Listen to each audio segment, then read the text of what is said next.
Today I'll show you the motor torque calculator, HP RPM torque, which calculates torque output from horsepower and rotational speed. The calculator starts with a unit system drop-down menu, where you can select either Imperial, which uses HP and lb/ft, or metric, which uses kW and nm. For this demonstration, I'm using Imperial units. Next, you'll find two input fields. The first is power, HP, where you enter your power value. The second is speed, RPM, where you enter your RPM value. Once you've entered both values, click the Calculate Torque button to get your results. Let me walk through a quick example. I'll enter 10 for power, HP, and 10 for speed, RPM. After clicking Calculate Torque, the calculator displays the results. The torque output shows 5255200 lb/ft. This high torque value makes sense because we're using an extremely low RPM of just 10 revolutions per minute.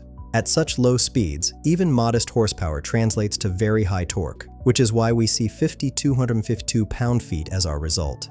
This calculator is perfect for sizing motors and understanding power transmission requirements. Find the link in the description below.